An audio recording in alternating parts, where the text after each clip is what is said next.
Alors parle à mon cœur encore. Dieu bien-aimé, Parle à mon je être veux encore ce matin. écouter ta Me voix. voici, Seigneur. Seigneur, Je ce veux encore matin, oh t'écouter, Dieu, Seigneur. parle-moi, je te prie, que je sois capable, éternel Dieu Dans le bien-aimé, nom de de Jésus. capter ta voix, Seigneur, de capter, oh Dieu bien-aimé, ta parole pour moi ce matin. Je sais, oh Dieu bien-aimé, qu'il y a quelque chose, Seigneur, qui est prévu pour moi personnellement. Seigneur, je ne veux pas passer à côté. Je ne veux pas passer à côté. Alors dispose, oh Qu'il te plaise, ô Seigneur, Yata la moto na tola ngi fomo de me soutenir encore ce matin. na kusunga mudi aka na suka yai. Je me tiens dans ta présence Mutela ma na tadisi yangi parce qu'elle est réelle. samuchi yake le ninga. Je viens encore, Seigneur, Mekuisa dia kan fumu pour te dire samna kuzonza nangi que je suis limité. mukile kusuka. Pour te dire, Seigneur, Kuzonza nangi fumu que mes mots ne sont pas au niveau tibapola munu kile kisikave de la richesse de ta parole yaki vama ya polo yangi et de la profondeur de ta science. pena njilu ya mayela yangi. Mais je compte sur ton esprit Kasamna vila nyonso na kilunzi yangi. parce que je puis tout par celui qui me fortifie. Samelena nyonso na yina ke salisa muno. Et celui qui me fortifie, c'est toi-même au moyen de ton esprit, Seigneur. Seigneur. Na nzila ya kilunzi yangi Car fumu. il est écrit que le Saint-Esprit Samsona mati kilunzi kisantu est un esprit de force. kile kilunzi ya ngolo. Seigneur, que ta force m'habite Fumu ngolonge luata munu et qu'elle m'anime pia nata munu pour annoncer tes oracles sana kuzona diaka masweki yange et les merveilles de ta parole. baby mangu ya mpolo yange. Ô Seigneur, Fumu que ta parole touche les cœurs. biga chimpolonge simba banchima. Oui, qu'elle frappe les cœurs. Ninga ya bulla banchima. Que ta doctrine résonne fortement dans nos cœurs Ndongo solonge ngenga ngolo na banchima afin betu. d'incliner nos cœurs devant ta volonté. Sama kubuisa balutima betu na motola Là lukulu où yange. il y a de la résistance, Seigneur, Kisika ke kuba fumu. que ta parole brise cela. Biga chimpolonge buka yao. Car il est dit que ta parole est vivante et efficace, Mwana chipolonge le moyo penalenda. plus qu'une épée à double tranchant, Kulutila mbele ya meno zole. capable de séparer moi les jointures. Ina kabula ina kele ya kuvukana. Elle est juge des secrets et des sentiments du cœur. Funisa bansoeki pe bayina kela Que nchima l'œuvre mazola. de ta parole Biga kisalu ya mpolo yange. s'accomplisse et se fasse Salama au uye. milieu de nous ce Na matin. katikati ya betu na suka ye. Oh Seigneur, Fumu. ce peuple n'est pas venu pour écouter un homme, Konga ye mekuiza vena kuwa muntu. aussi éloquent soit-il, Atako muchino nzaba kuzonza. aussi talentueux soit-il. Ata ni zaba ya mingi. Ce peuple est venu pour t'écouter, Konga Seigneur. mekuza na kuwa nge fumu. Parce que seules tes paroles donnent la vie. Samukaka ba mpolo ngeke pesa Parce que luzingu. seules tes paroles édifient. Kaka ba mpolo ngeke Parce que tungisa. seules tes paroles Kaka ba transforment. mpolo ngeke sobisa. Et donne à ce peuple Pepesa na konga ye. le cœur disposé, Tima ya kubongama. le cœur suffisamment humble Tima ina kena kubeta. pour recevoir ta parole. Sama na kuyamba mpolo Et que ton esprit convainque les cœurs pour qu'ils disent Amen à la vérité. Pour qu'ils reconnaissent la vérité de ta parole, Seigneur. Et que leur vie soit encore changée, soit encore transformée. Au nom de Jésus-Christ. Ainsi j'ai prié. Amen. Amen.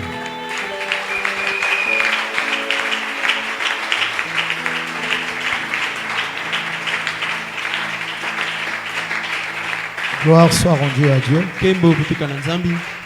Alors ce matin, Nasuka yei. déjà que la grâce et la paix du Seigneur soient à votre partage. Ikabwe sopeke dzuna fumu vana ya beno. Et ce matin, je voudrais prêcher sur un sujet pendant quelques minutes. Muzola longa na diambo mosi ba minute ndambu. En réalité, c'est tout un enseignement, Na makelekele ndongo solo ya muvimba. mais je ne vais pas vraiment rentrer dans les détails. Kasi mukota na fio tive. Je vais vraiment donner les grandes lignes. Mukepesa ba mpla nene. Donc, ça va faire l'objet d'une prédication. Ya kisala malongi. La prédication, Longi malongi. c'est lorsque on est beaucoup plus porté sur la proclamation de la vérité biblique. Nina beti kushonaka mingi mingi ninga ya makele ya Biblia. L'enseignement, c'est lorsque on donne des explications, Ndongo solo tamake bangula. des détails de la parole Fio ya polo. dans le but d'instruire. Samu na kulakisa. Et l'exhortation, c'est lorsque on incite le peuple à la vie pratique de la parole. C'est-à-dire on encourage, on fortifie. C'est ça l'exhortation. Donc, quand on parle de prêcher, d'enseigner et d'exhorter, c'est pas la même chose. Mais dans chacune de ces choses, il peut y avoir les autres. C'est-à-dire, il peut avoir la prédication dans un enseignement, tout comme il peut avoir l'enseignement dans une prédication. Et vice-versa avec l'exhortation. Amen. Donc ce matin, je vais prêcher sur un sujet. Et le thème de ma prédication, c'est « Les cieux et la terre passeront ». Nous prenons nos Bibles dans Apocalypse chapitre 21. Apocalypse 21, nous allons lire à partir du verset 1er.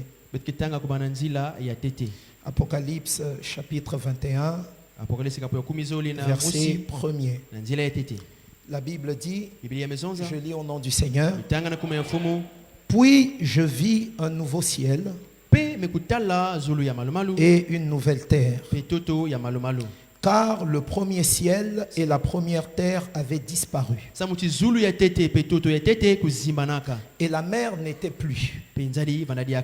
Et je vis descendre du ciel d'auprès de Dieu la ville sainte, la nouvelle Jérusalem, préparée comme une épouse qui s'est parée pour son époux. J'entendis du trône une voix forte qui disait, voici le tabernacle de Dieu avec les hommes. Il habitera avec eux et ils seront son peuple. Et Dieu lui-même sera avec eux. Il essuiera toute larme de leurs yeux et la mort ne sera plus. Il n'y aura plus ni deuil, ni cri, ni douleur, car les premières choses ont disparu. Amen. Alors nous pouvons nous asseoir. Je te prie vraiment de me donner ton attention, parce que nous voulons parler d'un sujet très sérieux.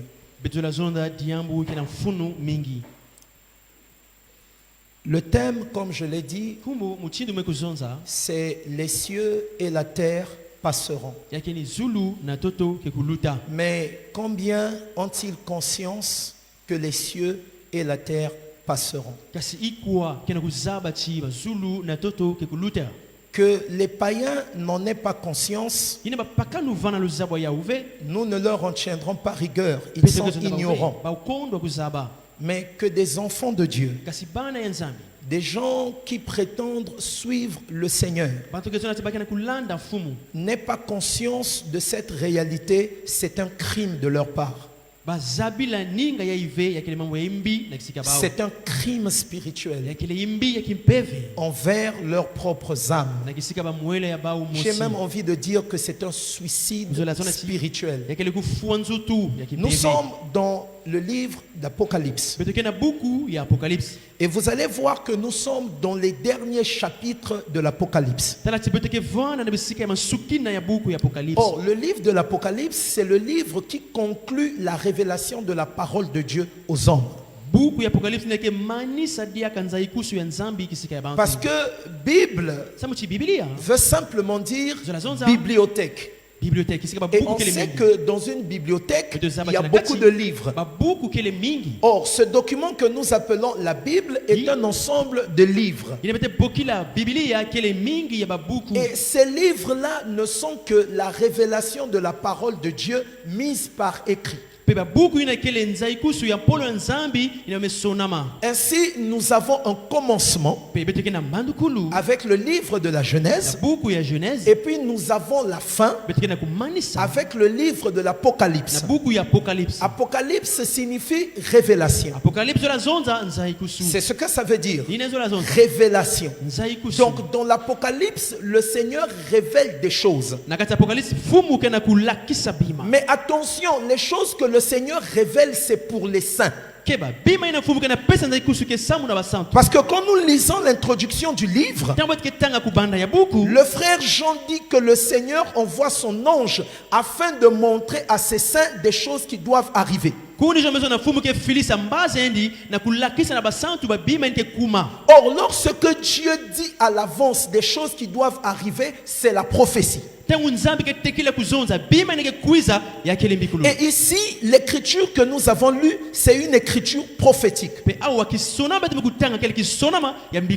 L'apôtre Jean est ici en train de nous partager les visions qu'il reçoit du Seigneur par rapport à l'avenir. Il dit, puis je vis. Or, un lecteur sérieux des Écritures, quand il lit déjà puis je vis, ça signifie qu'il y a eu quelque chose qu'il a vu avant.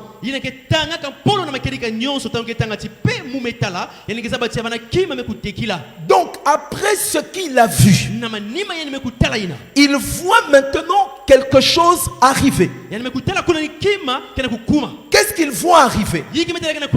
Il voit arriver un nouveau ciel. Ah, il n'y a pas de nouveau sans ancien.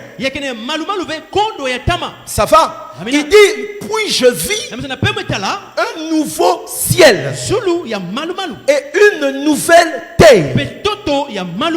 Quand on dit nouveau, ça veut dire que ce qui est ancien n'était plus là.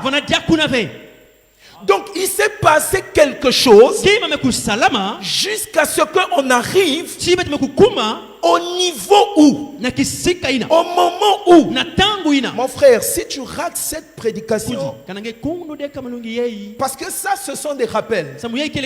Si tu suis Jésus, tu es censé connaître ces choses. Ça va? Il ne faut pas que...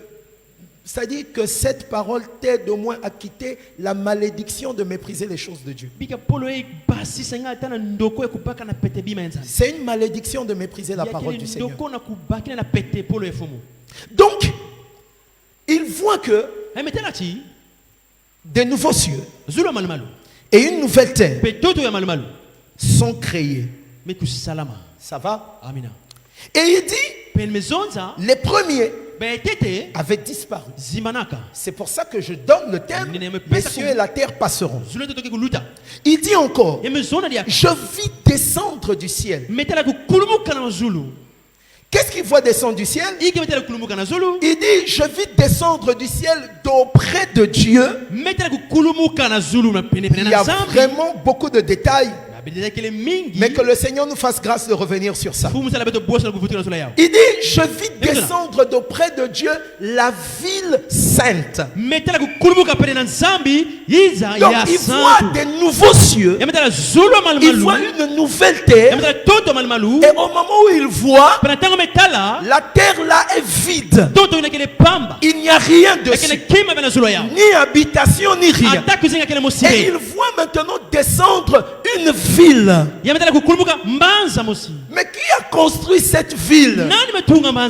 Qui est l'architecte de cette ville? Parce que les villes sont faites avec les hommes. Là où il n'y a pas d'hommes, on ne peut pas voir de ville. Parce que les villes dans lesquelles nous vivons, ce sont des hommes qui construisent ça. Mais dans la vision de Jean, il voit une ville descendre. Et il dit que cette ville-là, elle était déjà préparée comme une épouse qui s'est parée. Or, la parure de l'épouse nous parle de sa perfection pour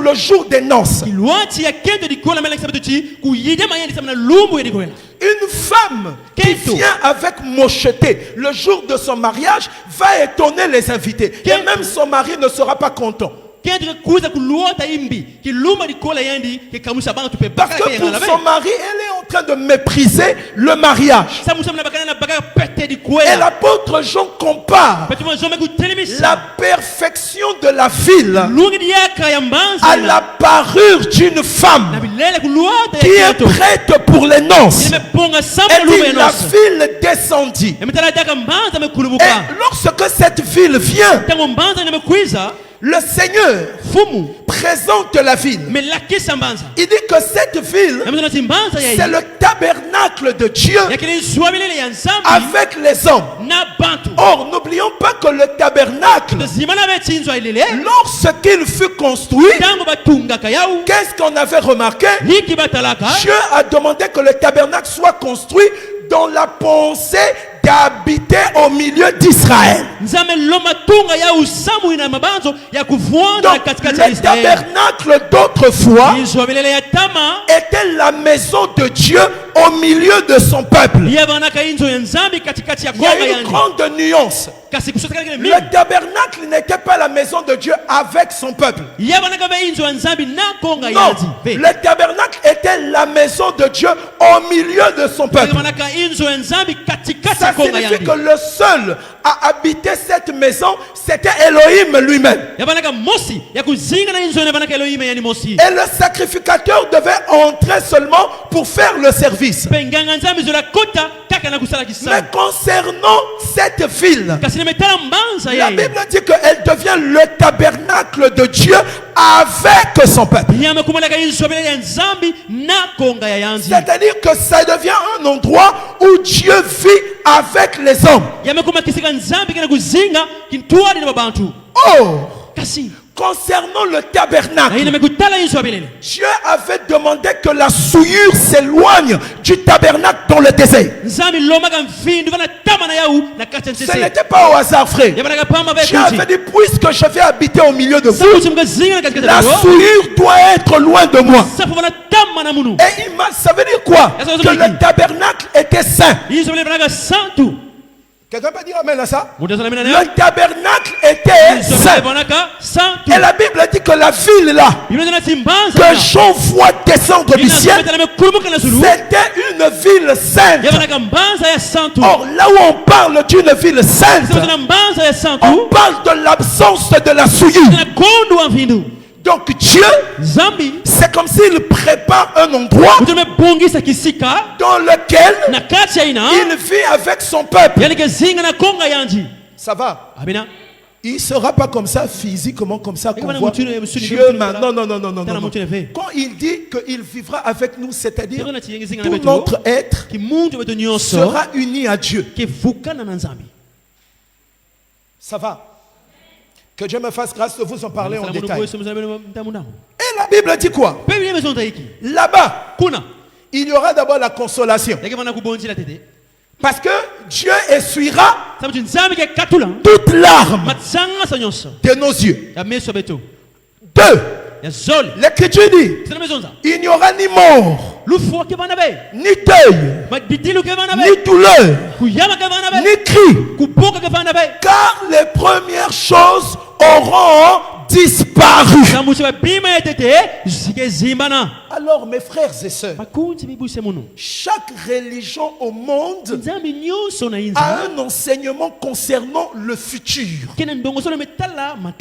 Vous savez, frère, je ne sais pas pour vous, mais moi je me souviens que dans mon cas, très tôt, je ne savais même pas qu'un jour je devais être pasteur. Je commençais à me poser des questions. Nous venons d'où? Je me souviens, j'étais au CE1. Je marchais, je vois les nuages. Je me dis, mais nous venons d'où? Et nous allons où? J'étais où avant de venir ici? Après tout ça là, nous irons où? les gens ne se posent pas de véritables questions existentielles. Les gens sont toujours dans des futilités du genre, je vais manger quoi demain, je vais porter quoi demain, j'aurai combien dans mon compte bancaire l'année prochaine. Mes frères et sœurs, c'est important ces choses, mais ce ne sont pas les questions les plus importantes de l'existence.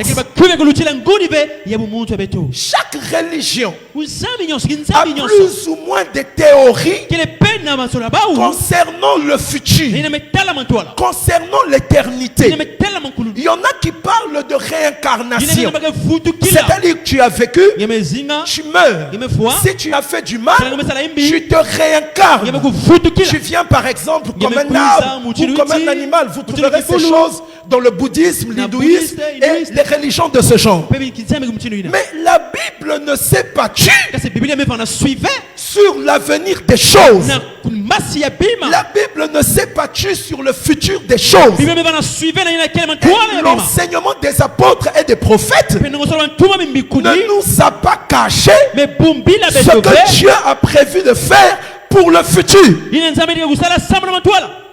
Comment tu ne sais pas là où tu vas? Mes frères et sœurs, vous voyez derrière ce mur, il y a des maisons. Mais vous ne les voyez pas. Si on casse ce mur, vous allez voir clairement ce qu'il y a derrière. Quelqu'un me comprend? Ça veut dire quoi? Dans le temps et en étant dans la chair, nos yeux sont voilés devant les réalités à venir. Mais Dieu nous annonce ces choses à l'avance pour que nous sachions qu'est-ce qui nous attend. Quelqu'un me comprend?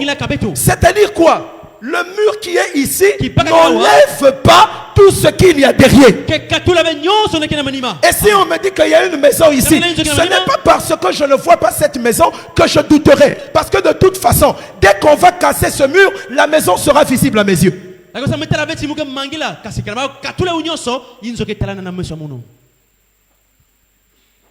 Il est écrit ceci, que nous sommes édifiés sur le fondement des apôtres et des prophètes. Donc Christ est la pierre angulaire. Ça veut dire quoi? Tu prétends suivre Jésus, tu prétends l'adorer, il faut que ta foi repose sur les mêmes choses que les apôtres et les prophètes. Ça signifie que même si tu dis que tu sers le Seigneur, mais si tu ne crois pas ce que les apôtres et les prophètes croyaient, ta foi là ne t'appartient qu'à toi seul, elle n'est pas reconnue au ciel. Et je peux même te dire que Jésus peut te guérir dans cette église. Il peut te faire grâce par rapport à la vie terrestre dans cette église. Mais ne pas être concerné par ce que nous venons de lire. Les apôtres croyaient quoi? Les prophètes croyaient quoi? Pour que moi qui suis en 2025, qui suis venu des siècles après, que je puisse dire que le même Jésus que eux ils servaient, moi aussi c'est le même que je sais. Il faut que nous ayons la même foi. Parce qu'on dit nous sommes bâtis sur le fondement des apôtres et des prophètes. Et Jésus-Christ est la pierre angulaire. Quand on parle de pierre angulaire, dans le langage hébraïque, on parle du fondement. Donc les apôtres et les prophètes ont parlé de Christ. Mais dans leur enseignement, qu'est-ce qu'ils croyaient? Si tu ne crois pas ces choses, je suis désolé mon frère, je suis désolé, même ta foi est une vanité, parce que tu vas croire pour un temps et après nous allons nous séparer éternellement. Je réfléchissais hier. Est-ce que tu sais là où se trouve celui qui s'asseyait avec toi sur le premier banc au CP1? Tu sais là où il est? Tu sais ce qu'il est devenu? Tu sais s'il vit ou pas? Mais pourtant il y a eu un temps où vous avez été ensemble. Et en ce temps-là vous étiez loin de vous imaginer qu'un jour vous vous perdrez de vue. C'est pareil pour la vie. Tout passe. Tout. Et donc la vraie réalité, c'est ce que nous attendons à la fin de toute chose. Que croyaient les apôtres? Psaume 102. Psaume 102. Versets 25 à 26. Je commence d'abord avec les prophètes. Psaume 102, versets 25 à 26. Psaume 102, versets 25 à 26. Je dis, mon Dieu ne m'enlève pas au milieu de mes jours. Toi, dont les années durent éternellement. Donc tu ne passes pas. Tu es l'éternel. Allons-y. Tu as anciennement fondé la terre. La Bible dit tu as anciennement fondé la terre. Et les cieux sont l'ouvrage de tes mains. Même les cieux que nous voyons. Le système solaire. La Bible dit que c'est l'ouvrage de tes mains. Alors je veux que tu comprennes que ces choses-là n'ont pas toujours existé.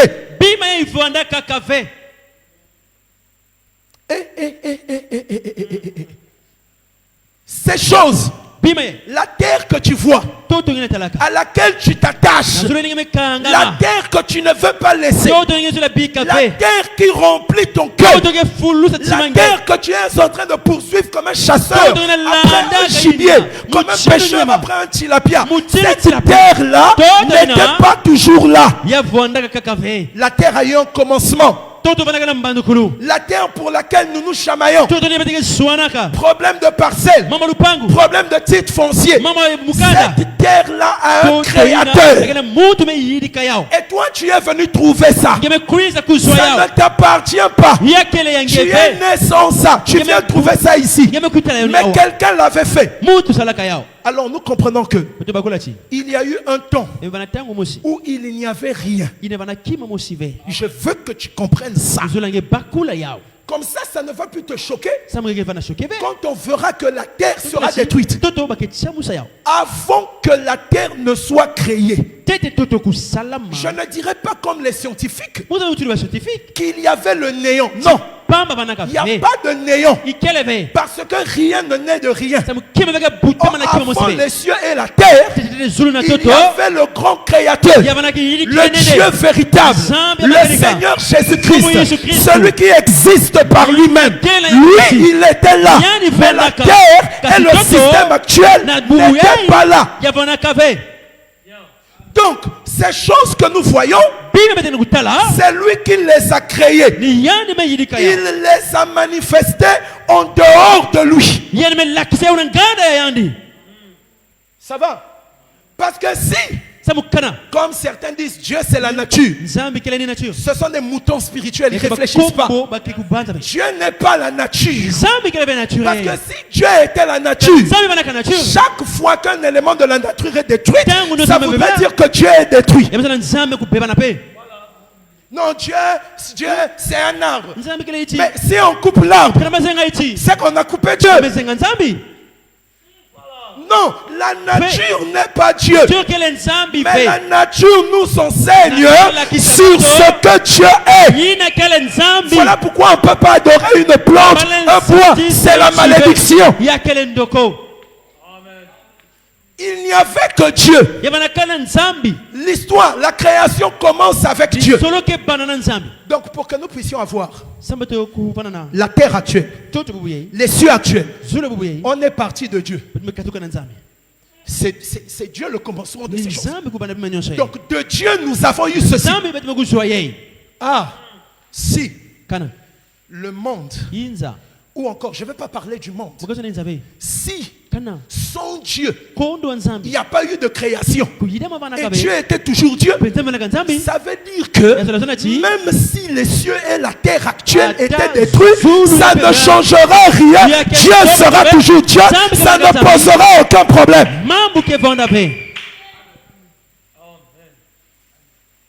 Tu as anciennement fondé les cieux et la terre. Tu as anciennement fondé la terre et les cieux sont l'ouvrage de tes mains. Continue. Ils périront. Hein? Non quoi? Ils périront. Qu'est-ce qui périra? Les cieux et la terre. La Bible dit ils périront. La terre d'aujourd'hui, Los Angeles, que tu vois à la télé, Beijing, que tu vois à la télé, toi qui as mal à la tête quand l'autre voyage, faut savoir que selon les Écritures, toutes ces choses périront. C'est ce que le prophète de Dieu a annoncé. Des prophéties terribles. Ce n'est pas des prophéties de demain tu vas mettre des Weston. Non. Des prophéties terribles. Continue. Mais tu subsisteras. Mais toi, Dieu, tu subsisteras. Ils s'useront tous comme un vêtement. Tu les changeras comme un habit et ils seront changés. La Bible dit et la terre et les cieux s'useront comme un vêtement. Or, quand un vêtement est usé, on le remplace. Donc, il faut savoir que les cieux et la terre actuelle seront remplacés. Oh! Ce qui a usé l'homme, c'est pas la vieillesse, c'est le péché qui a usé l'homme. Parce que quand le péché est entré, la mort a commencé. Oh, le péché d'Adam a aussi affecté la création. Donc la terre sur laquelle nous vivons est une terre souillée. Vous comprenez ça? La création est souillée. La Bible dit ils seront changés. Ça c'est David qui a parlé. Lisons le prophète Ésaïe. On va faire que lire. Je vous donne des témoignages, des écritures. Parce que c'est quand même drôle de voir des gens vivre leur foi. C'est comme si tout s'arrêtait ici-bas. Mais comment on n'a pas l'intelligence des choses? Prends le prophète Ésaïe. Tu nous lis Ésaïe. Ésaïe 65, verset 17.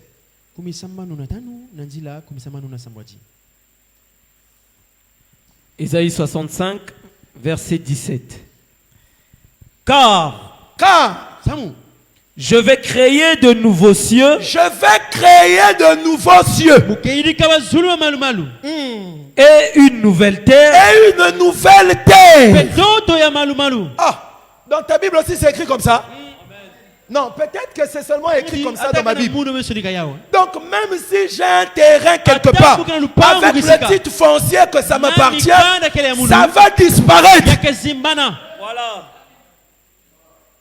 C'est ça la Bible, mes frères. Reprends la lecture. Car je vais créer de nouveaux cieux. Je vais créer de nouveaux cieux. Et une nouvelle terre. Et une nouvelle terre. On ne se rappellera plus les choses passées. Oh yes, on ne se rappellera plus des choses passées. Elles ne reviendront plus. Elles ne reviendront plus. Elles ne reviendront comment? Elles ne reviendront plus à l'esprit. Elles ne reviendront plus à l'esprit. Donc dans cette nouvelle création, on va tout oublier des souffrances d'autrefois. David a parlé. Ésaïe a parlé. C'est suffisant. Parce que la Bible dit que la vérité est établie sur la déposition de 2 ou 3 témoins. Là, nous avons déjà une troisième écriture. Quelqu'un me dira, mais non, il faut comprendre ça dans la révélation. Non, cette prophétie est doctrinale. Et on n'interprète pas tout. On interprète ce que les apôtres ont interprété. Et vous allez voir que concernant ça, il n'y a pas d'interprétation. C'est la terre physique. C'est le ciel que nous voyons. C'est de ça qu'il est question ici. Non, l'ikolo asika. Comme le ciel, c'est l'église. Ma belle asika, la terre, c'est l'épouse. À un moment donné, il faut arrêter avec ces gesticulations. Il faut être fidèle à l'esprit des Écritures. David, Esaïe, on dit la même chose. Dieu fera périr cette terre. Il fera périr les cieux. La terre que nous voyons là, c'est la matière. Ça va? C'est la matière. C'est une matière. Or, ce qui est matière peut être détruit. Regardez maintenant comment est-ce que Pierre, lui l'apôtre, il répète les mêmes écritures. Il n'interprète pas ça. Il ne donne pas une autre signification. Non. Non. Nous avons dit que nous devons croire comme les apôtres et les prophètes. Non? Donc si toi tu ne crois pas à ces choses, tu es perdu. Je sais que ce n'est pas forcément ce que tu as envie d'entendre. Mais moi, je ne suis pas là pour te dire ce que tu as envie d'entendre. Je suis là pour te dire ce que la Bible enseigne. 2 Pierre chapitre 3. 2 Pierre chapitre 3. Tu peux voir quelqu'un qui aime, il aime le Canada plus que le royaume de Dieu. C'est triste. Vous n'entrerez pas dans le royaume de Dieu. Je vous dis la vérité. Sauf si vous vous repentez, vous n'entrerez pas dans le royaume de Dieu. Vous n'y entrerez pas. Le royaume de Dieu est réel, il existe. Et Apocalypse 21 nous le décrit. Et là, ça sera la séparation pour toujours. Il y aura des gens avec qui nous serons dans la ville. Il y aura d'autres qui ne seront pas là. Voyez, nous sommes là ensemble, on est là ensemble, on écoute la parole ensemble, on fait des choses ensemble. Viendra un moment où la séparation arrivera. Il y aura des gens avec qui on va se séparer temporairement par la mort ou lors de la venue du Seigneur. Il y a des gens avec qui on se séparera pour toujours. Être au même endroit, écouter le même pasteur, écouter le même enseignement ne garantit pas que nous irons, nous prendrons la même direction. Judas et les autres apôtres, ils ont marché avec le Seigneur, mais ils n'ont pas pris la même destination. Le peuple est sorti de l'Égypte pour suivre un seul Moïse, mais tout le monde n'est pas arrivé à destination. 2 Pierre chapitre 3. Commence la lecture à partir du verset 10. 2 Pierre 3, verset 10. Le jour du Seigneur viendra comme un voleur. Le jour du Seigneur viendra comme un voleur. Et quand on parle du jour du Seigneur, c'est une expression prophétique qui est utilisée pour parler des jugements de Dieu ou des périodes de jugement de Dieu dans le temps. Donc ce n'est pas un jour de 24 heures. Non. Non, ça n'a rien à voir. Ce n'est pas un jour de 24 heures. Non, c'est la manifestation de la colère de Dieu. Parce que vous allez voir que l'expression est utilisée avant le millénium et après le millénium. Continue frère, ce n'est pas mon sujet. En ce jour,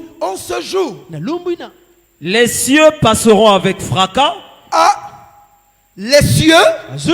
Or, quand on parle des cieux, il y a deux dimensions. Il y a le firmament que nous appelons le ciel physique, l'atmosphère, les nuages. C'est de ça qu'il est question ici. Il y a aussi les cieux comme la demeure de Dieu. Ça c'est dans le spirituel. Ça va. Voilà pourquoi depuis que les astronautes montent, ils ne sont jamais revenus nous dire qu'ils ont vu Jésus. Mais pourtant ils vont très haut.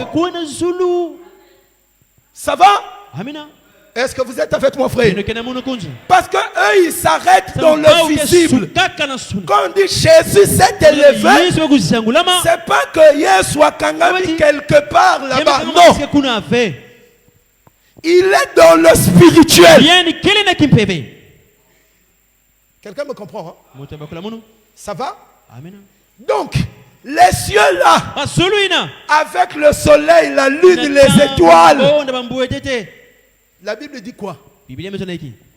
passeront avec fracas. Ça passera avec fracas. Quand on parle de fracas, on parle d'un étourdissement, d'un bruit étourdissant. Comment peux-tu t'imaginer que la beauté du ciel que tu vois la nuit, un jour disparaîtra? Mais il faut être maudit pour adorer la nuit, alors que ce sont des choses qui vont passer. Tu fais des rites là, non, ça on fait à la pleine lune, on adore la lune. Tu es maudit. Continue. Les éléments embrasés se dissoudront. Donc quand on parle des éléments embrasés, dans d'autres versions, on parle des étoiles, des astres. Comment Dieu va détruire la terre? Il détruira la terre par dissolution. Regarde. Quand tu prends un comprimé effervescent, tu le mets dans un verre d'eau. À un moment donné, qu'est-ce que tu constates? Tu constates quoi? Le comprimé a disparu. Ça s'est dissous. Mais le comprimé ne disparaît pas brusquement. Il y a l'eau qui fait en sorte que le comprimé puisse se dissoudre et disparaître. Ainsi, la Bible nous dit que ce monde se dissoudra. Il fondra. Disparaître. Complètement. Tu vois, il y a des gens qui me regardent. Oh. Pour eux, c'est une découverte. Oui, moi aussi, ça m'avait fait la même chose. C'est une découverte. Continue. Et la terre avec les œuvres qu'elle renferme sera consumée. La terre avec les œuvres qu'elle renferme sera consumée. Donc Dieu va détruire la terre, mais le Dieu détruira aussi les œuvres de la terre. Or, les œuvres de la terre, ce sont les œuvres des hommes. Ça va. Et dans les œuvres des hommes, nous avons aussi deux niveaux. Il y a des œuvres spirituelles et il y a des œuvres humaines. Une maison, c'est une œuvre humaine. Ah, regardez, j'ai construit. Là, il met les mains dans la poche. Là. Il est fier. Ça m'a coûté des millions. Maintenant, fini avec la location. Donc Dieu dit, un misérable, un malheureux. Tu as vu ma voiture? C'est pas n'importe laquelle. La Bible dit la terre avec les œuvres qu'elle contient sera brûlée. Il y a aussi les œuvres spirituelles. Tout ça, là, Dieu mettra fin à ça. Donc, en fait, pourquoi on vit? Pourquoi on vit? Pour Jésus-Christ. C'est lui la seule raison pour laquelle nous vivons. Si c'est seulement pour le reste, on vit pour rien. Imagine-toi. Il y a quelqu'un que tu convoitais, chaque fois que tu le voyais, tu lui souhaitais le mal dans ton cœur. Après, la personne meurt. Donc tu vas voir que un ennemi va te manquer. Bon, ta haine là va servir à quoi? À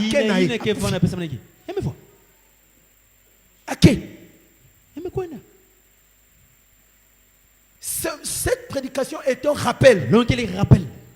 Pour que nous ne puissions pas oublier nos priorités. Continue, frère.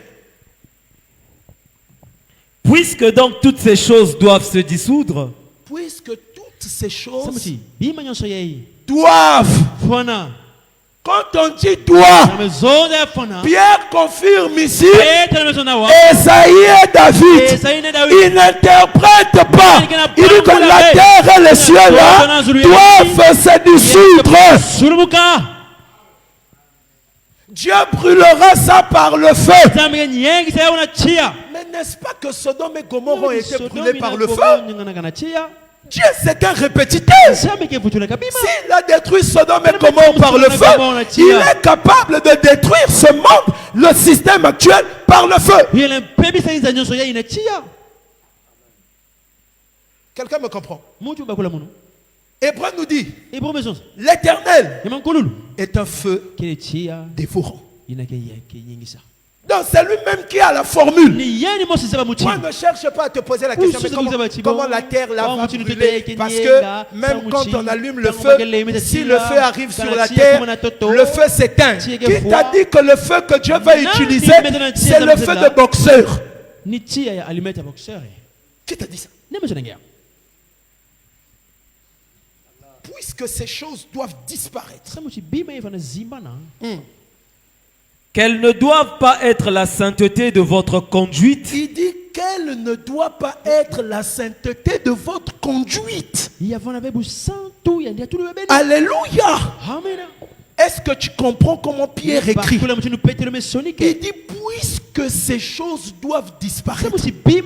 Attention, elles ne vont pas disparaître par vieillissement. Elles vont disparaître par jugement. C'est-à-dire que c'est Dieu qui va détruire ces choses. Je me suis dit un peu, je vais regarder un peu ce que les scientifiques disent par rapport à la destruction de la terre. Ah, je suis tombé sur des théories terribles. Il y a un groupe de scientifiques qui dit la terre sera détruite dans à peu près 7 milliards d'années.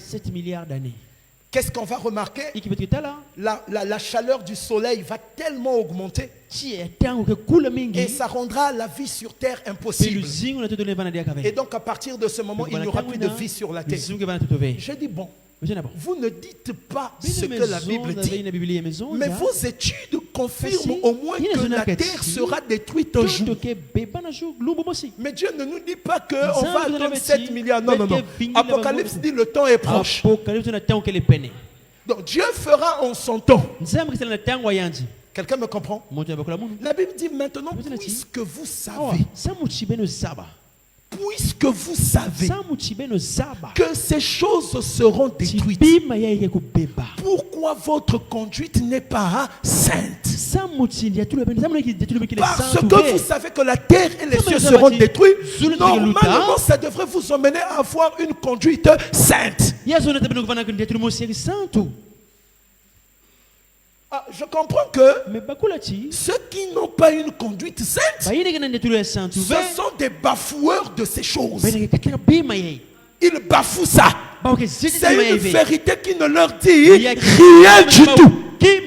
Oh, nous sommes bâtis sur le fondement des apôtres et des prophètes.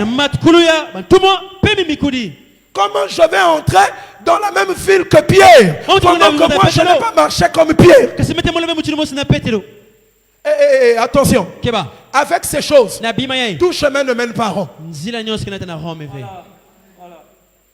Oh, il n'y a pas de catisage, il n'y a pas de cafouillage. Avec la ville sainte, il n'y a qu'un seul chemin. C'est la voie de l'évangile. C'est la voie de l'évangile. Si tu veux y entrer, le chemin c'est l'évangile. Quelle est ta conduite?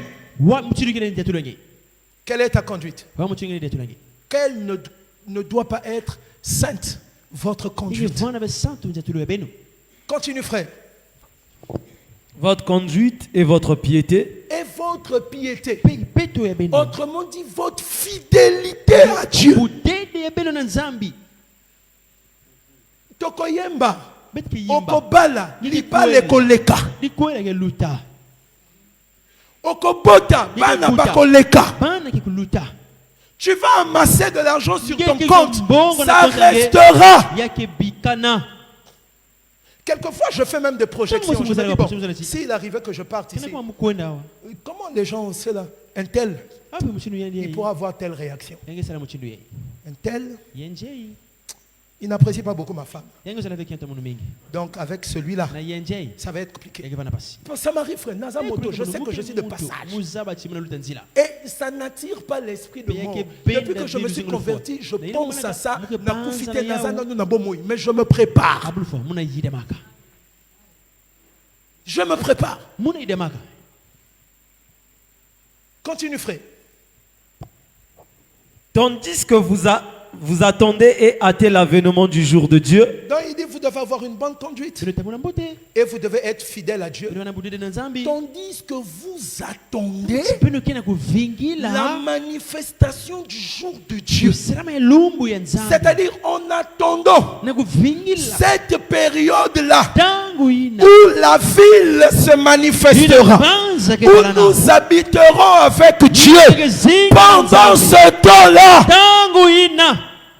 Continue, frère. À cause duquel, donc le jour de Dieu, à cause du jour de Dieu, les cieux enflammés se dissoudront. Donc quand on dit enflammé, c'est que c'est brûlé. Dieu va brûler les cieux. Donc il va détruire ça par dissolution. C'est la doctrine. Et les éléments embrasés se fondront. Mais nous attendons selon sa promesse. Nous attendons. Toi tu attends. Toi tu es sûr que tu attends. Non. Je te pose la question. Tu es sûr que tu attends ça? Tu es sûr? Je prends le Seigneur Jésus-Christ à témoin. Lui, le témoin de notre conscience et les motivations de notre cœur. Toi, tu attends ça.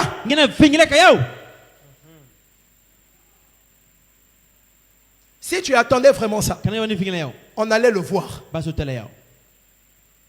dans ta conduite et dans ta fidélité.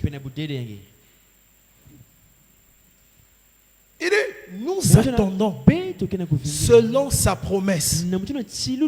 Qu'est-ce que nous attendons? Je ne vois pas un homme. Ici, ce n'est pas un homme.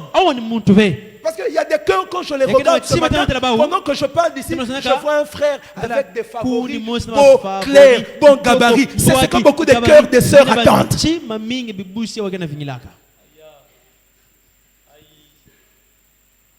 Donc, mais c'est-à-dire, on est maudit.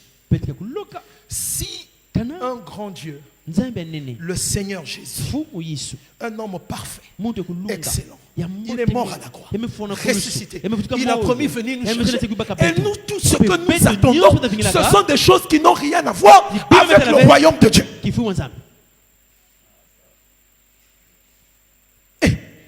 Non, va être païen. Redeviens païen. Ne joue pas avec les deux frères. Ceux qui ont l'ingibasi, landa basi. Et je te dis que charnel, le mot c'est bon. Et ça elengi kindumba. Et ça elengi akosakanati. Kene kosalango. Va faire ça. Mais ne cherche pas un pied ici, un pied là-bas. Ne le fais pas. Tu es en train de... En fait, tu perds tout. Tu perds tout. Tu perds tout.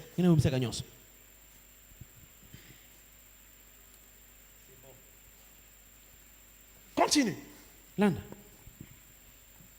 Mais nous attendons selon sa promesse. Nous attendons selon sa promesse. De nouveaux cieux. De nouveaux cieux. Pierre est clair. Il est clair. On attend. Selon sa promesse. Quelle promesse? C'est Esaïe. C'est Esaïe. Je ferai de nouveaux cieux. Nous attendons. Alléluia. Cette attente, elle est au-delà de toutes les attentes, frère. Parce qu'en ce temps-là, il n'y aura plus RTL, il n'y aura plus la douane, il n'y aura plus la fonction publique, il n'y aura plus le trésor, il n'y aura plus Total, il n'y aura plus Eni, il n'y aura plus toutes ces choses. Il n'y en aura plus. Il n'y en aura plus, frère. C'est fini, c'est passé. Il n'y en aura plus. C'est fini. Il n'y en aura plus. Oh non, je suis informaticien. Oh.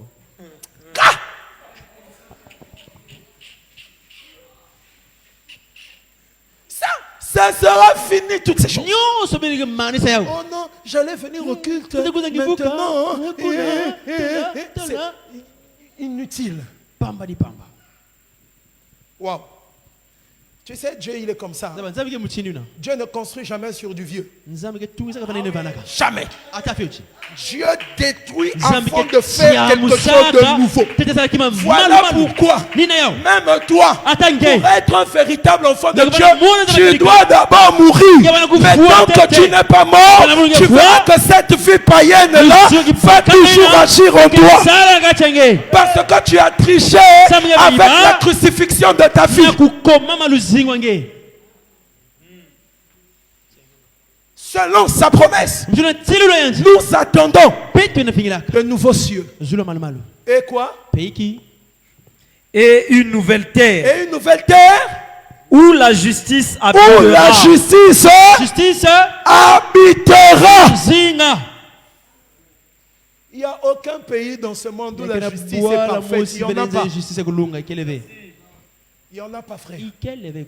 Moi, je suis un juriste de formation. Parfois, je vois certaines décisions de justice, même dans des pays développés, tu sens que c'est corrompu, c'est à la tête du client. Et si vous vous intéressez à ces questions, vous allez voir qu'aux États-Unis, il y a des gens qui ont été condamnés à mort par faute.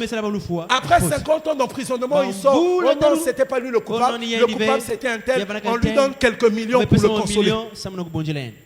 Où est-ce qu'il y a la justice dans ce monde? Où est-ce qu'il y a la justice sur cette terre? Mais la Bible dit que là-bas, la justice habitera. C'est notre espérance. Donc quand je mets mes habits le matin, je sais qu'un jour, et vous allez les souster. Le premier jean que tu as porté dans ta vie est où? Je vais pas loin. Ton tout premier jean. Et ça wapi? Na mokolo tikaki kolwat kolatango. Na esika ekenda oyebite. Tu peux même pas dire. Parfois il y a un fou qui se balade avec un jean. Parfois c'est ton jean, tu sais pas. Tu sais pas. Continue, frère. C'est pourquoi. Bien-aimé. Donc, à cause de cette promesse, bien-aimé. Oh. En attendant ces choses. Alléluia. Appliquez-vous. À être trouvé par lui. Oh, à être trouvé par lui, c'est-à-dire en attendant les nouveaux cieux, en attendant la nouvelle terre. Appliquez-vous lorsqu'il va venir, qu'il vienne vous trouver. Comment? Sans tâche et irrépréhensible dans la paix. Waouh! Waouh! Frère, tu es un disciple du Seigneur. Voilà le chemin. Il dit en attendant ces choses, appliquons-nous. Quand on dit appliquons-nous, c'est efforçons-nous. Donc, pour vivre une vie sainte, il n'y a pas seulement dit je compte sur la grâce de Dieu, je compte sur la grâce de Dieu. C'est devenu comme une chanson. Je compte sur la grâce de Dieu, je compte sur la grâce de Dieu. Mais pour que la grâce de Dieu agisse, toi aussi tu as quelque chose à faire. Moi, quand je me suis converti, frère, j'avais une copine. Je lui ai dit, c'est fini. Je ne peux pas être un bon. Par la grâce de Dieu,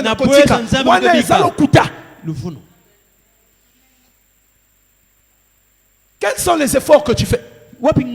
Quelle est l'application que tu fais? Non, moi je suis faible, je m'énerve vite. Mais commence à faire des efforts pour te maîtriser. Tu fais quel effort? Je n'arrive pas à laisser la pornographie, mais commence par tout supprimer. Je n'arrive pas à laisser les hommes, mais ton répertoire là, les seules femmes dont les numéros sont dans ton répertoire, c'est ta mère et tes soeurs. Le reste, babakal. Non, mais non, babakal mit na kacha téléphone net, ma ben ya imboaket avec beaucoup de tétons là.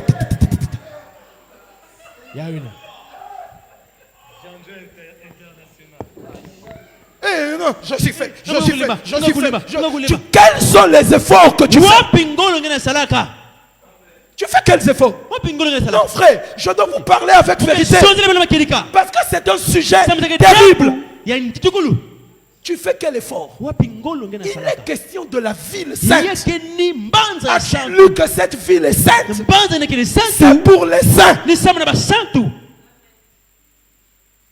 David, à l'époque où il a pris Jérusalem, il y a eu une parole qui a été prophétique. On a dit dans Jérusalem, les boiteux et les aveugles n'allaient pas entrer. Ça, c'était une Jérusalem terrestre. Une Jérusalem physique. Parce que c'était la cité royale. Les gens qui avaient des défauts ne pouvaient pas entrer. Ça prophétisait sur la véritable Jérusalem dans laquelle aucun homme de défaut n'entrera. La Jérusalem pure. La Jérusalem parée. Quels sont les efforts que tu fais? La Bible dit, faites des efforts pour être trouvé irrépréhensible. Cette histoire de c'est ma faiblesse. C'est ma faiblesse. Donc quand tu as la carie, parce que c'est ta faiblesse, on commet la vaquicité. Donc quand c'est la carie, tu cours, même à 2 heures, tu vas chercher les banamangana. Et quand c'est le péché, tu dis ça va partir seul. Mais qu'est-ce que tu fais pour changer? Tu fais quoi? Te voilà qui a 23 heures, comme un sorcier, en train d'espionner les statues des jeunes filles. Et après, quand tu vas les faire, je suis faible. Quel faible? Tu es incrédule. Et tu n'es pas discipliné. Un frère qui vous écrit, je m'adresse aux jeunes. Un frère qui vous écrit à 23 heures sous prétexte qu'il veut partager. Recadrez-le. Tu n'as pas le droit de m'écrire à cette heure-ci. Quels efforts faites-vous? Quels efforts faites-vous? On m'a dit qu'il y a des gens qui se plaignent. On n'a pas de vie de prière. On n'arrive pas à prier. Mais vous croyez qu'une bonne vie de prière est automatique? Si tu ne viens pas au culte, si tu n'es pas dans la présence de la prière, si tu ne t'exerces pas à prier, où auras-tu la force de prier seul à la maison? Ce n'est pas un bouton sur lequel on appuie pour que tu commences à avoir une bonne vie de prière. Non! C'est en s'exerçant. Plus tu es à l'assemblée, plus tu pries, tu conditionnes ton esprit à avoir soif de la prière. Tu viens au culte 2 fois le mois et tu veux performer dans la prière. Comment c'est possible? Quels sont les efforts que tu fais? Quels sont les efforts que tu fais? Quels sont les efforts que tu fais pour pardonner? Quels sont les efforts que tu fais pour arrêter d'être égoïste? Quels sont les efforts que tu fais? Quand il est question de mettre de l'argent de côté, dans ton programme, il y a des gens comme ça. Ils touchent l'argent. Ça là, ça c'est mon épargne. Qu'il pleuve, qu'il neige, je ne peux pas toucher à ça. Ça là, c'est pour moi. Bon, ça là, je vais aider un frère. Et là, l'esprit lui dit, mais donc, celui qui te prêche, lui, il a déjà l'argent. Va chercher celui qui n'a pas d'argent pour qu'il te prêche. Comme ça, on sera équitable. Mais l'église, il n'y a pas quelque chose pour l'église. Il n'y a pas quelque chose pour les frères. Dans ce que tu... Prochainement. Donc, aucun effort.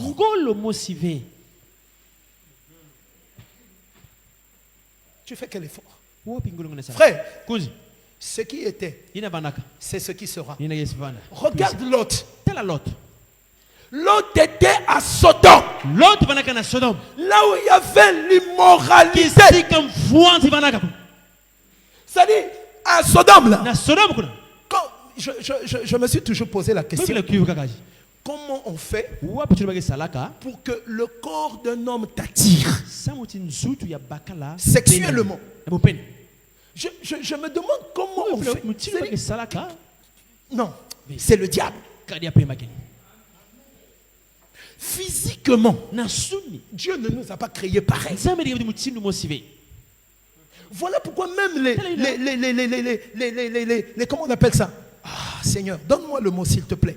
Ça me fouille. Les frottements entre frères, hommes et femmes sont dangereux. Parce que Dieu a fait que naturellement l'homme soit attiré par la femme. Même quand tu ne l'aimes pas, tu vois une femme nue, il suffit que tu t'arrêtes, il y aura une attraction. Mais comment on fait pour ressentir ce genre de choses avec un homme? On fait comment? Une femme qui ressent ce genre de choses envers une femme. C'est-à-dire, tu prends 2 piles, moins, courant isolé.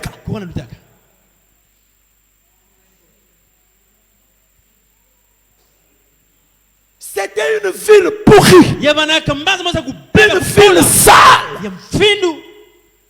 Lot ne savait pas que Dieu devait détruire Sodome et Gomorrhe. Abraham le savait. Mais Lot ne le savait pas.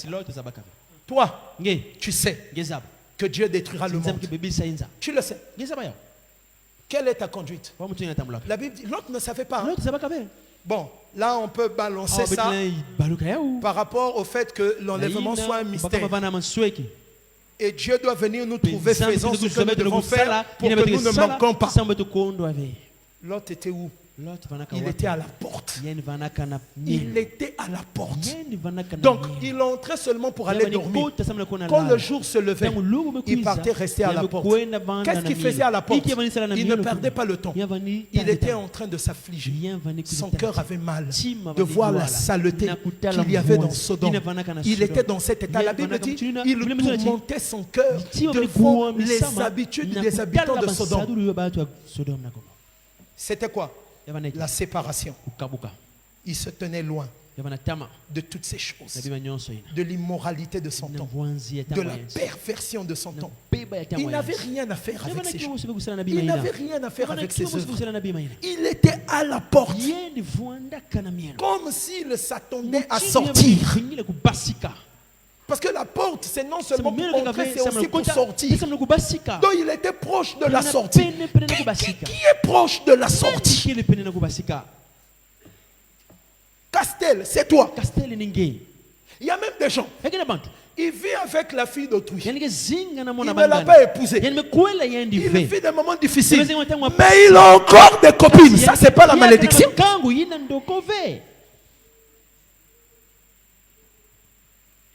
Tu vois maintenant une soeur qui vient, papa, on m'a emmené une maladie vénérienne. Que tu as eu ça, c'est le frère. Donc vous êtes d'abord 2 fornicateurs. Et en plus, toi, tu viens encore contaminer l'autre. Seigneur Jésus.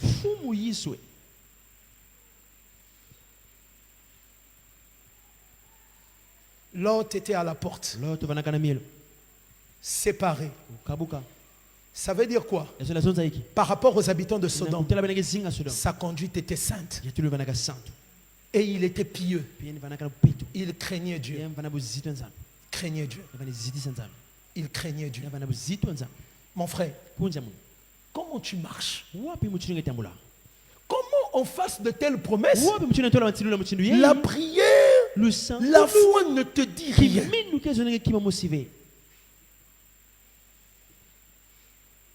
Prends Hébreux chapitre 13.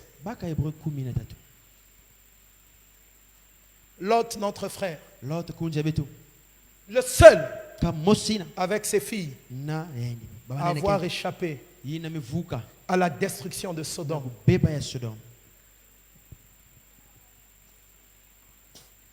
Toutes les raisons que vous donnez pour ne pas prendre votre foi au sérieux, c'est bien.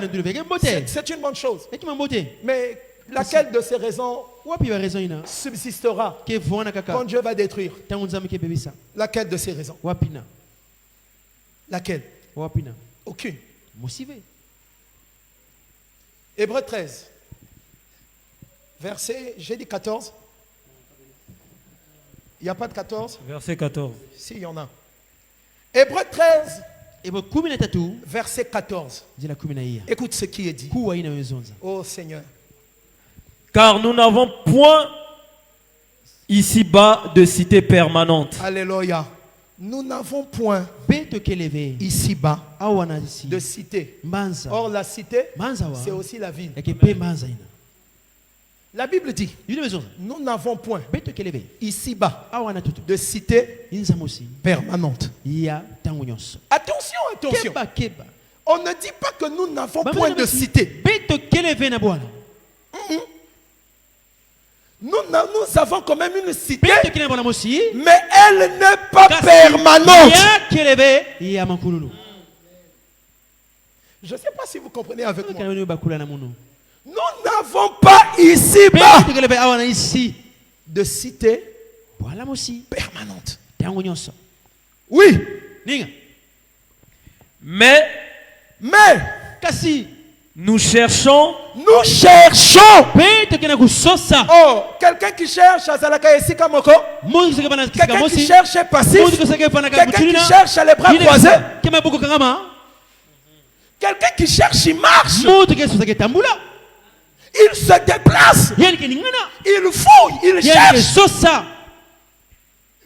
C'est pas avec une torche physique qu'il commence à chercher le royaume. Non, il cherche le royaume dans la prière. Il cherche le royaume dans la crainte de Dieu. Il cherche le royaume dans la fidélité à Dieu. Il cherche le royaume dans la sanctification. Voilà quelqu'un qui cherche. Chercher, tu vas chercher avec l'hélicoptère? Non. Quand tu prends ton bus pour venir écouter la parole, tu cherches le royaume. Quand tu crains Dieu, tu cherches le royaume. Quand tu lis ta Bible, quand tu médites, tu cherches le royaume. Quand tu combats tes faiblesses, tu cherches le royaume. Mais toi, tu ne le cherches pas. Mon frère, cette parole, c'est un miroir. C'est un miroir. Frère, la ville sainte. Vous croyez qu'il suffit d'avoir été baptisé par moi, de faire des va-et-vient pour entrer dans la ville sainte? C'est ce que tu t'es dit. Mais moi, je ne suis pas la garantie. C'est pas parce que je te prêche qu'au courant. Non. Celui qui fait entrer, c'est le Seigneur. Mais il fait entrer qui? Ceux qui sont parvenus à la perfection. Frère, il ne faut pas penser que c'est facile, que ça nous fait plaisir. Tous les jours, tu dois prêcher, tu dois prêcher, tu dois prier pour les gens. Il y a même des gens à qui tu dis dimanche, vraiment, soyez rapide. Il vient, il rentre dans ton bureau, il commence à texter. Donc tu es fatigué, tu as prêché, tu es fatigué. Tu veux aussi aller profiter de ta famille. Vous croyez que on supporte tout ça? Pourquoi? Pourquoi? Pour 500 000. Vous croyez que c'est pour ça? Pour 1 million. 1 million.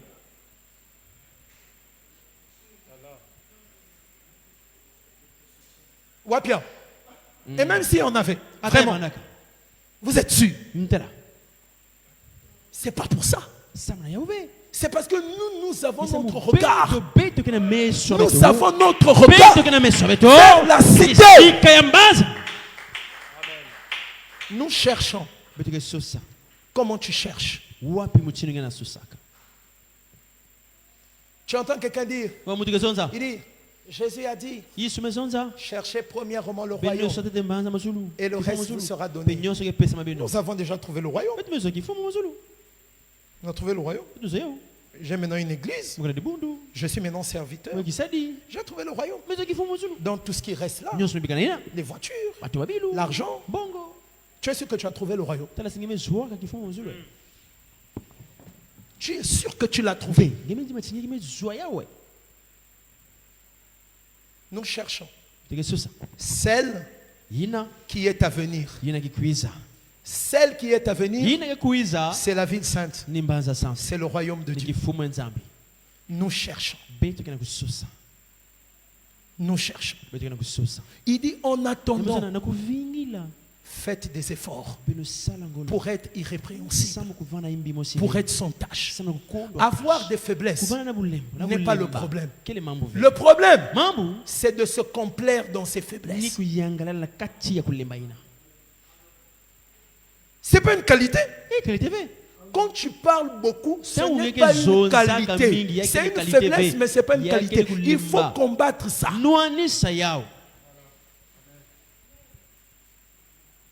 Il y a des gens avec qui tu le connais tellement, quand tu es avec lui, tu fermes ta bouche. Parce que tu sais que si tu essaies seulement de lui donner une ouverture,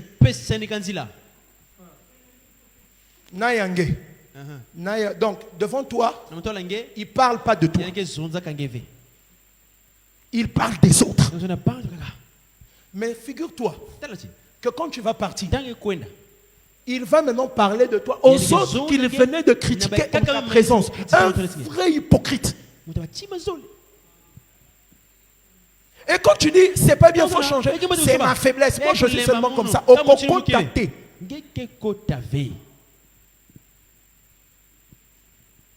Nous n'avons pas de cité permanente ici. Vous savez, frère, par la grâce de Dieu, je ne le dis pas pour me vanter. Loin de moi cette pensée. Par la grâce de Dieu, j'ai un toit. Par la grâce de Dieu, je peux me soigner. Par la grâce de Dieu, je ne suis pas nu. Par la grâce de Dieu, j'ai quelques petits biens. Mais je ne m'attache pas à ça. Ça ne définit pas ma vie. J'étais un être vivant avant d'avoir ces choses. Nous n'avons pas ici-bas de cité permanente. Le fauteuil sur lequel tu t'assois, le poste que tu occupes, si tu travailles dans une vieille société, il y a beaucoup de gens qui l'ont occupé avant toi et qui ne sont plus là. Un jour, tous tes voisins ne seront plus là, ni même toi. Il suffit seulement que nous descendions. C'est-à-dire on part de toi. Première génération, deuxième génération, troisième génération. À partir de la quatrième, on va déjà t'oublier. Mon arrière-arrière-grand-père ne sait même pas que j'existe. Et moi, je ne le connais pas. Je ne le connais pas. J'ai fait des petites recherches sur mon côté paternel. J'ai pu remonter jusqu'au père de mon grand-père. À partir de là, bon, peut-être nos enfants, avec les photos, avec Internet, ils pourront savoir que ça c'est mon ancêtre. Si le Seigneur ne revenait pas. Mais un jour, tout passera. Tout. Ton lit, d'autres personnes dormiront dessus. Tes habits, d'autres personnes les mettront. C'est pas pour remuer le couteau dans la plaie. Christine m'expliquait. Maman Sissi est partie. Ses enfants sont venus prendre les habits. C'est fini. C'est fini. Mais ce n'est pas la fin de toute chose. Parce que la Bible dit, il y a une promesse. Il y a une promesse. Mais il n'y a rien de permanent. Ici-bas. Voilà pourquoi. Dans Hébreux chapitre 11, la Bible dit, c'est par la foi que Abraham vint s'établir sur la terre de Canaan, vivant sous des tentes. Écoutez très bien. Il a quitté Canaan. Il a quitté la Mésopotamie. Il vient à Canaan. Canaan, je vous l'ai toujours dit, Dieu lui a dit, Canaan, ça va t'appartenir avec tes enfants. Abraham avait les moyens. Il aurait pu construire des maisons dures. Il a dit non. On met des tentes. Or, les tentes, frère, ce sont des habitations des réfugiés en réalité. Des passagers. Donc, quand Abraham vit sous des tentes, il est en train de prêcher. il met des tentes. Parce que les tentes, vous allez même remarquer que Israël, quand Israël campait, Israël ne campait pas dans des maisons dures. Israël campait dans des tentes. Voilà pourquoi vous voyez la tente de fille d'un tel, la tente d'un tel, la tente d'Acan. Pourquoi?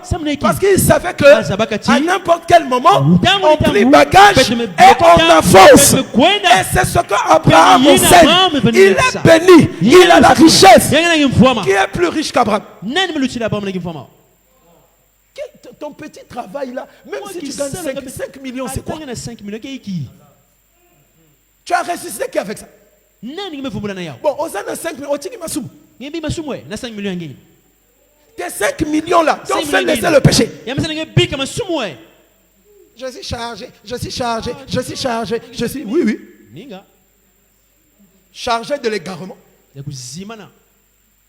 Abraham, un homme béni, plus béni que toi. C'est-à-dire, on commence depuis ton arrière-grand-père. Je ne sais pas moi, 10e génération, on monte jusqu'à toi. Abraham va vous nourrir tous les jours de votre vie. Mais, il habitait sous des tentes. Comme pour dire, je peux partir. Je vais partir. Alléluia. Là pourquoi? Pourquoi il habitait sous des tentes? La Bible dit, car il attendait la cité qui avait de solides fondements, celle dont Dieu est l'architecte et le constructeur. Il attendait le royaume. Il attendait le royaume. Abraham, notre père. Et la Bible dit, pas seulement lui. J'aime la précision du frère qui écrit. Il dit ainsi que Isaac et Jacob, co-héritiers de la même promesse. Si je suis fils d'Abraham, mes yeux doivent être fixés vers le royaume de Dieu. Si je suis fils d'Abraham, mes yeux doivent être tournés vers le royaume. Il savait qu'il y a un royaume. Avant le temps, avant que Jésus ne vienne, par la révélation, par l'esprit prophétique, il avait déjà compris qu'il y a un royaume qui existe. Et il l'attendait. Il l'attendait. Au milieu des Cananéens, c'était un étranger. La Bible dit, à cause de cette attitude, il démontrait qu'ils étaient des étrangers et des voyageurs. Attention, ce n'est pas la même chose. Tu peux être étranger sans être voyageur. Si tu es parti par exemple de la RDC, tu es venu t'installer ici, tu t'es marié ici, tu es un étranger, mais tu n'es pas voyageur. Un voyageur, c'est celui qui est de passage. Et chaque fois que je voyage, frère, c'est-à-dire, avant le voyage, je pense au voyage. Mais une fois que j'arrive là où je dois partir, je commence à penser au retour. Parce que je suis un voyageur. Je peux être étranger sans forcément être voyageur. Dans ce monde, il n'y a que un Américain, c'est un étranger par rapport au Congo. Mais par rapport au monde, il n'est pas étranger. Mais si c'est un Américain chrétien, par rapport au monde, il est étranger. Et par rapport à moi qui suis chrétien, il n'est pas un étranger pour moi. Amen. Je ne sais pas si vous comprenez ce que je suis en train de dire. Voilà pourquoi au milieu de nous, ici, ces histoires de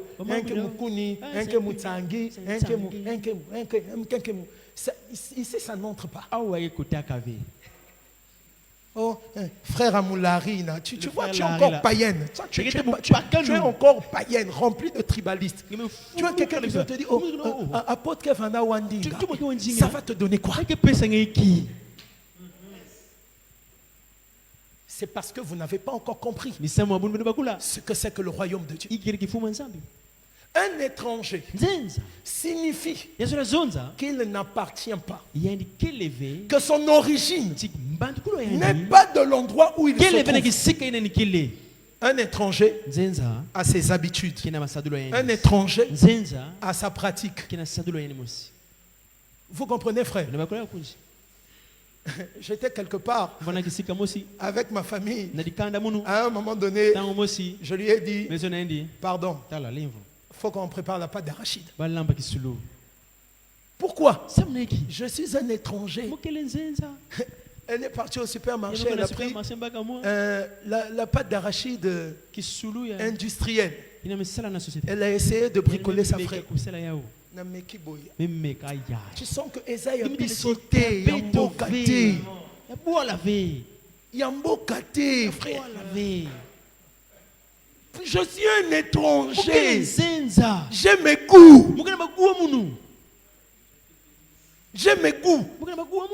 Non seulement, ça signifie quoi? Que celui qui a la foi dans ce monde, il n'appartient plus au système de ce monde. C'est un étranger. Frère, il faut que même quand tu es avec des collègues, allons au bar, il dit, ah non, pas toi. Toi, tu peux rester dans ton coin. Parce que tu es un étranger. Mais comment dans le quartier, si on veut critiquer, c'est chez toi qu'on vient. C'est comme j'ai un voisin là, un papa, son guerre. Donc quand il faut critiquer, c'est son adresse.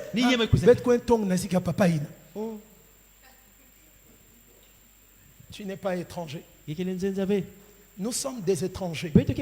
Je vous disais, il y a beaucoup de points. Je prends ce que je peux. Alléluia. Voyageurs sur la terre. On est de passage. Il y a eu un temps dans ce monde, ici à Pointe-Noire, pour ceux de ma génération, tout le monde parlait de la safrane. Safrane. La voiture qu'il fallait avoir sous le président Lissouba. Safrane.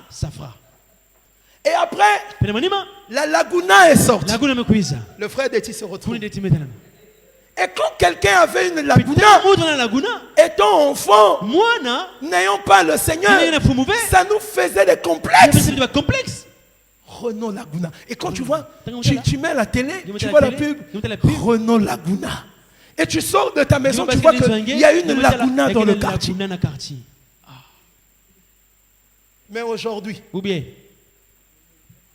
Safran, ça me dit rien. Et valeur même Manissa. Et quoi?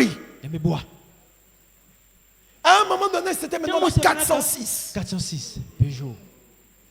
Et après, 607. Peugeot kaka. Je m'intéressais un peu aux voitures.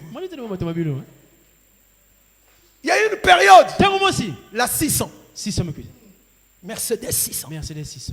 Quand tu voyais une Mercedes 600, tu te dis, waouh, qu'en est-il de ces choses? Qu'en est-il, frère? Imagine-toi, une femme s'est prostituée pour avoir la safran. Est-ce qu'elle roule toujours même? Il n'y a rien de permanent. Tu vois, quand tu vois que dans ton compte, tu as par exemple 10 millions, tu es content. Sache que Esaïe a battu mon sous. Tu comprends? C'est pour d'autres personnes. C'est pour d'autres personnes. Même Elon Musk là, il est riche, sa vie ne peut pas suffire à finir cette richesse. Donc, il travaille pour d'autres personnes. Qu'est-ce qu'il y a de permanent? Rien. Qu'est-ce qu'il y a de permanent, frère? Les anciens de Pointe-Noire. Aujourd'hui, vous voyez, je prêche, je rentre aussi dans la réalité. Les anciens de Pointe-Noire, ils connaissaient un monsieur qu'on appelait Amar. Poitiers Amar. C'était Poitiers. Poitiers Amar. Le seul qui avait une 6 portières à l'époque. Et ma maman était amie, je crois, de l'une de ses femmes. Elle-même, elle a peut-être oublié. Un matin, on est parti chez lui, à Pavis Central. Ils étaient en train de prendre le petit déjeuner. Frère, déjeuner à Baninga, et mon côté. Pourtant, mon père aussi travaille. Table, des trucs. C'était la première fois de ma vie que j'ai vu le lait dans une carafe. Parce que chez nous à la maison, on prenait dans la boîte, on mettait dans le lot là, on tournait. Là-bas, c'était dans une carafe.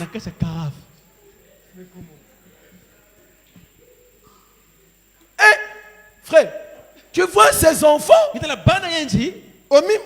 enfants savent.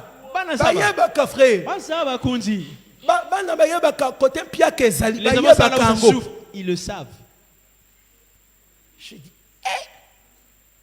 niveau, hein? Mais après, il est parti. Allez à Pavis Central. Il n'y a plus rien. Rien du tout. Qu'est-ce qu'il y a de permanent? Je ne viens pas à l'église parce que j'ai trop de travail. Tu n'as pas encore compris. Il n'y a rien de permanent. Quelqu'un d'autre utilisera ton téléphone. Quelqu'un d'autre. Quelqu'un d'autre mettra tes Westo. Quelqu'un d'autre. Ou bien, on va stocker ça dans un coin. Ça va se gaspiller. Ta maison là reviendra à d'autres. Parfois même tes héritiers ne vont pas s'entendre. Ils vont dire on vend pour éviter des problèmes. Quoi? Ton diplôme? On va ranger ça dans un coin. Ah, c'était le diplôme de papa. Valeur et Sili. Tous les dossiers que tu as traités, on verra juste ton nom. Ça sera une histoire.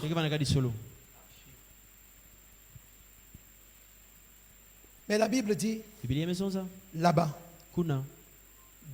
sur la nouvelle terre, dans la ville, la justice habitera.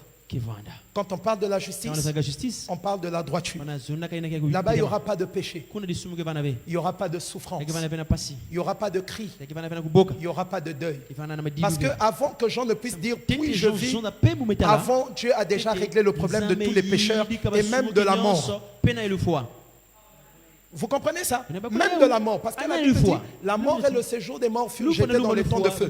Or, la mort est spirituelle. Donc vous comprenez que les temps de feu là, c'est pas un feu physique, c'est pas comment je vais dire ça? C'est-à-dire c'est pas un feu physique dans la dimension où nous connaissons le feu aujourd'hui. Parce que le diable est jeté dans les temps de feu. Or, le feu physique comme ça ne peut pas tourmenter le diable. Au CTI, j'en avais parlé. Non, à Bakadila. Vous comprenez, frère? Ça sera fini. Plus de souffrance, plus de deuil, plus de kousouana, plus d'orgueil, plus de je veux prendre ta place. Là-bas, tout sera ordonné et parfait. Tout sera parfait. Mais prends le verset et on va terminer. Prends le verset 8. Apocalypse 21, verset 8.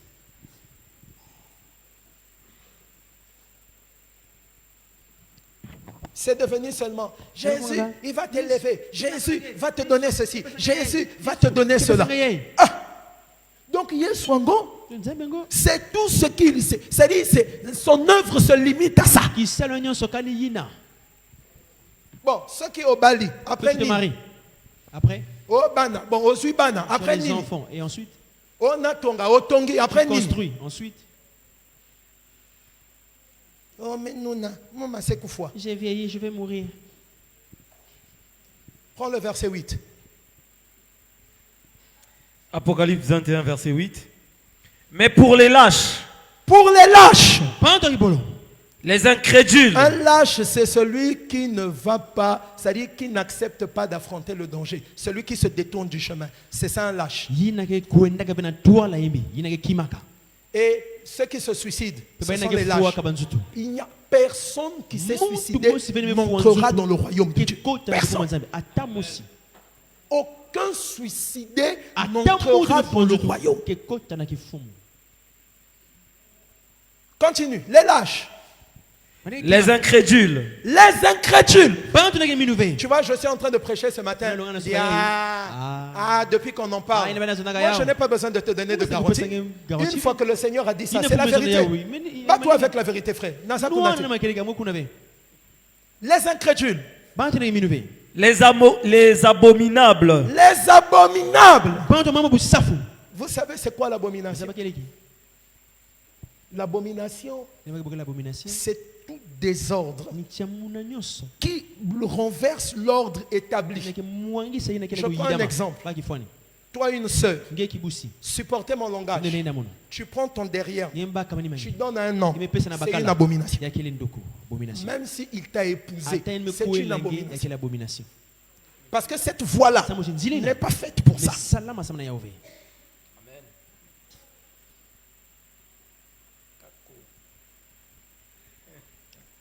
Pardon, lis. Les meurtriers. Les meurtriers. Continue. Les impudiques. Les impudiques. Les Attends. Faut-il encore que je parle de ça? Coucher ici, coucher. Des coucheurs, des masturbateurs, des pornographes. Tous ces gens-là, c'est ça leur famille. Donc, on enferme dans le feu. Vous voyez? Ça sera par catégorie. Ça sera par catégorie. Les frères, Tala. Quand nous parlons de ces choses, ne croyez surtout pas que nous vous critiquons ou que nous ne vous aimons pas. Nous sommes en train de vous avertir. Les impudiques.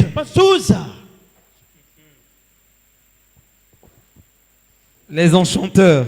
Les enchanteurs, donc Bandoki, les magiciens, les occultistes, les féticheurs, les prêtres Ngunza. Tous ces gens-là. Les zéphirettes, tous ces gens-là. Les idolâtres. Les idolâtres. Saint-Pierre.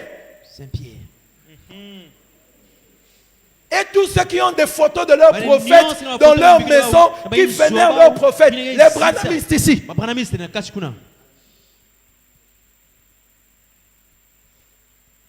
Non. Branham, c'est Dieu. Branham, c'est Dieu. Ici, c'est là leur place.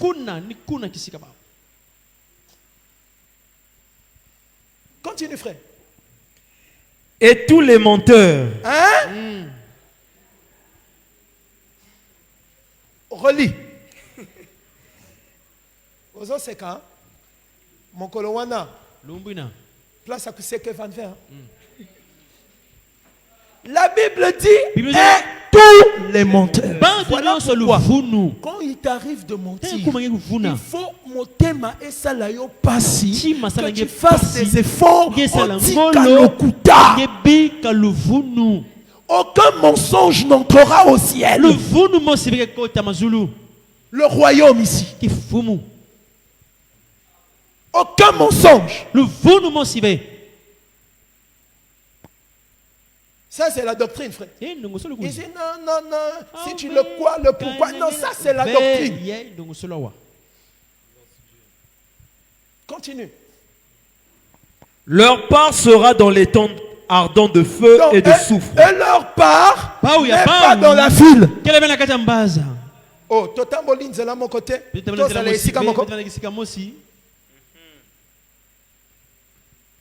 Comment ça? Si toi tu as pris une inscription au lycée technique, et ton ami qui était avec toi en troisième et au lycée Victor Romagnol, qu'est-ce qu'il va venir faire au lycée technique? Bon, celui qui vit dans ces choses, qu'est-ce qu'il va aller faire dans la ville sainte? Même par accident, il ne peut pas. Mais toi tu craignais pas Dieu quand on était à Pointe-Noire là-bas, à Saint-Pierre. Tu fais quoi ici? Oh, moi-même, je ne comprends pas. Et je me suis retrouvé ici. Ça n'existe pas. Il n'y en a pas. Nous confirmons ça encore. Parce que là, on parle de la ville. Ils iront dans le feu. Ils iront dans le feu. Et écoutez, je vais encore dire, ce n'est pas seulement celui qui commet un péché qui est condamné, c'est celui qui incite aussi les autres à pécher qui est condamné. C'est-à-dire, si tu es toi-même tu n'es pas ivrogne, mais à cause de ton commerce, les gens se sentent enivrés, vous serez châtiés. Il n'y aura pas une non, moi j'avais juste ouvert la boutique, c'est lui-même qui venait boire. Qui lui a fondu ça, c'est toi.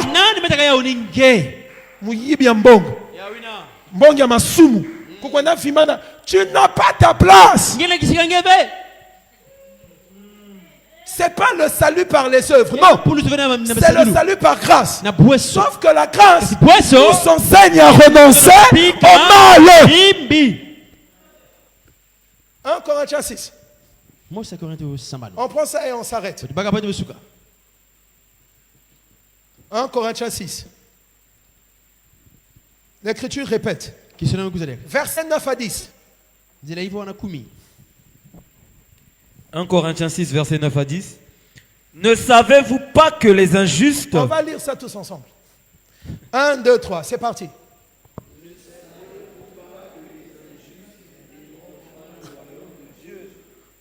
Les qui? Or, sur la nouvelle terre, la justice habitera. Donc, là où il y a la justice, on ne peut pas trouver un injuste là-bas. Je voyais, il y a des voix qui ne voulaient pas sortir. Et Komami. Frère, lis. Laissez le frère, il va lire pour vous. Ne savez-vous pas que les injustes n'hériteront point le royaume de Dieu? Ne vous y trompez pas. Ne vous y trompez pas. Paul dit ne vous y trompez pas. Donc, celui qui est dans ces choses, mais qui cherche le royaume, il est en train de se tromper. C'est clair. C'est clair. Et parmi les idolâtres, j'ai cité les gens de Saint-Pierre. Même ceux qui aiment l'argent, il n'y a pas de place pour eux dans la vie sainte. Parce qu'un cupide est un idolâtre selon la parole. Continue, frère. Ne vous y trompez pas. Ne vous y trompez pas. Ni les impudiques. Ni les impudiques. Ni les idolâtres. Les idolâtres. Ni les adultères. Les adultères. Azakobala. Azobima libanda. Et ça ne lui dit rien. Mais comment on peut ne pas avoir la crainte et le respect des choses sacrées? Non seulement il est adultère, il se justifie. Et le pire, frère, c'est que vous allez voir, il y a même dans ce monde, il y a même des adultères de 69 ans. À 69 ans, il trompe sa femme. Quelle saleté!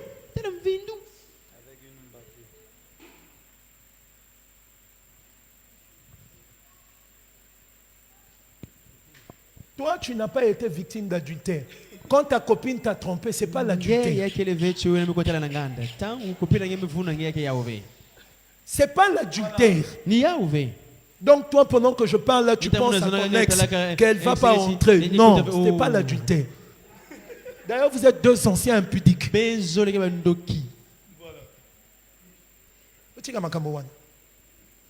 C'est pas Dieu qui va venger tes déceptions sentimentales.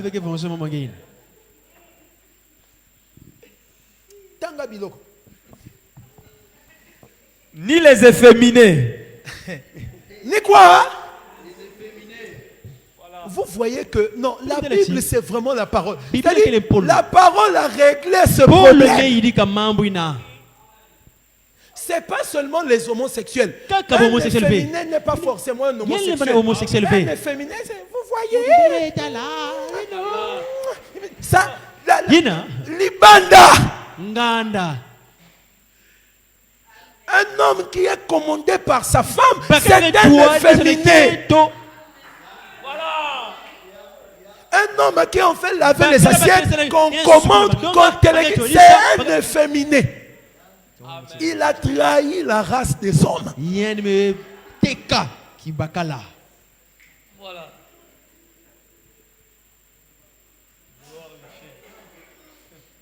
Quand le culte est presque fini. Non! Oh, lui, il est seulement comme ça. Tu vois, c'est un petit gars. Je ne suis pas blanc. Même en face d'un Mundele, je vais lui dire, vos histoires là, c'est les garçons. Un petit garçon, on lui achète une poupée, il prépare. Non, vous ne lui... voilà. Vernis. Vous êtes en train d'emmener des mauvais esprits dans la vie de l'enfant. Tu vois, surtout les mamans folles d'aujourd'hui, elle prend son garçon, elle lui met le rouge à lèvres avec la perruque et le pagne. Et puis elle fait des photos, elle met sur le... Mais il ne faut pas être surpris demain. Quand il va se faire appeler ma copine, il ne faut pas être surpris. Quand on va commencer à... Mako, il ne faut pas être surpris. Tu viens ici comme ça. On va prier pour toi. Faut que Boubacar Vutuka. Même si tu as une petite voix, mais on doit sentir que ça c'est un homme. Les efféminés. Donc même l'inverse. Ah oui, hein? Parce que par efféminé, il faut comprendre aussi des femmes qui se comportent comme des hommes. Des femmes qui tapent, qui gueulent, qui blâment.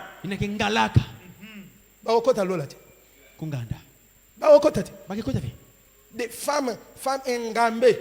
Donc quand elles parlent là, tout le monde s'agenouille.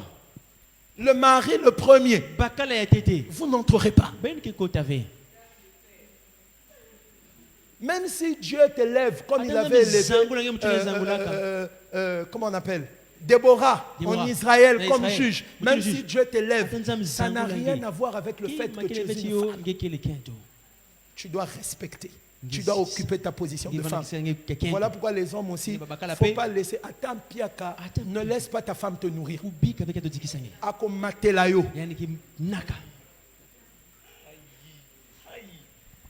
Même si elle gagne plus que toi, assume tes responsabilités. Il y va de ton honneur. Ah, ce sont des réalités auxquelles certains seront confrontés. Surtout les filles d'aujourd'hui qui étudient beaucoup. Là. Oh, si tu veux m'épouser, pardon. Elle est médecin. Toi, tu es un coopérant. Discussion. 2-3 phrases. Elle te dit d'abord, tu as un problème d'accord.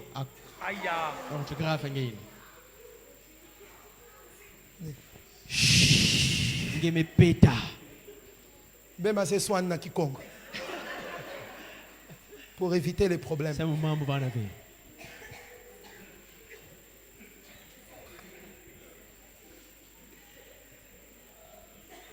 Les efféminés. Ni les infâmes. Les infâmes. Donc, les gens sans limite. Des gens qui font des choses honteuses. Honteuses. Que j'ai même pas envie de citer. Parce qu'il y a l'impudicité et il y a l'infamie. C'est-à-dire l'impudicité aggravée. Tu as une femme qui sort au moins avec 4 hommes le même jour. Ça, c'est des infamies, ça. Continue, frère. Ni les voleurs. Ni les voleurs. Tu sais que ne pas rendre la monnaie, c'est le vol.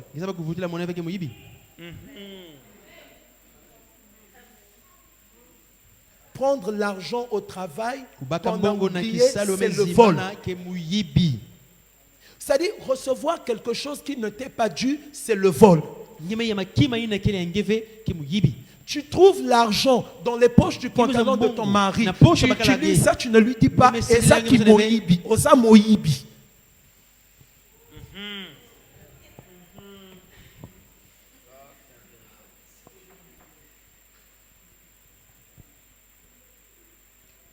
Communauté des biens. Là, c'est pas ça. Il faut lui dire.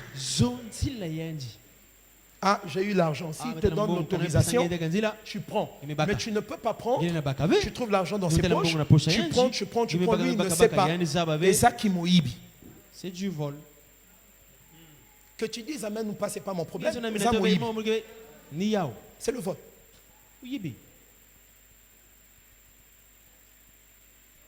Les cours coûtent 50 000. Le cours lequel est 50 000. Toi, tu viens dire 55 000. 55 000. Osa moïbi. On te donne l'argent pour payer les cours. Tu ne payes pas. Tu es un voleur. Tu étudies à l'étranger. Tu as besoin d'une certaine somme. Tu augmentes ça. Tu es un voleur.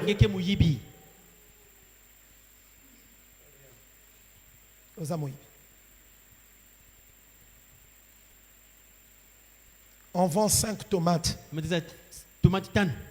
à 250. Pendant que la vendeuse ne suit pas. Toi, tu prends une 6e. Au Ibi.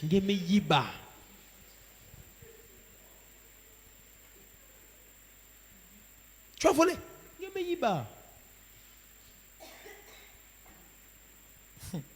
Tu as volé. Tu as payé, tu as mangé. On a oublié de te faire payer. Au Télémi. Gaillardement. Ok. Osa moïbi. Et moi j'ai fait ça. C'était en 2000. Je n'ai jamais oublié. C'est un péché qui a marqué ma conscience. Mais heureusement, le Seigneur m'a pardonné. Entraîné par un ami, on a mangé les brochettes et le manioc. Il y avait tellement des élèves. Il m'a fait signe, il m'a dit.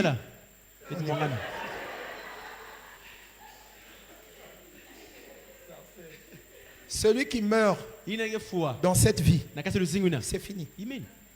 Continue, frère.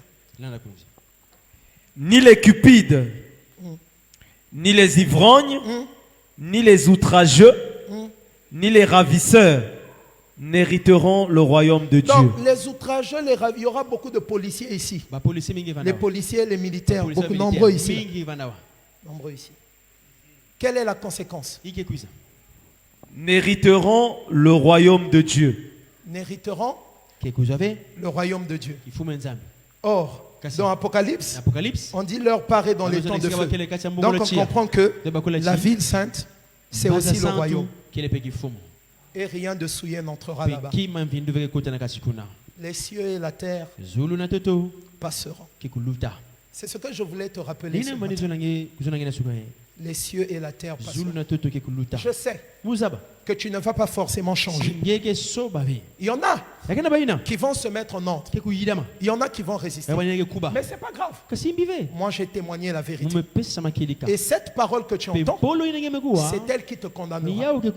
Il y a des gens à qui Dieu permet d'écouter la parole seulement pour écouter leur propre jugement. Les cieux et la terre passeront. Tu le crois? Selon sa promesse, nous attendons de nouveaux cieux et une nouvelle terre. Levons-nous. J'ai beaucoup parlé.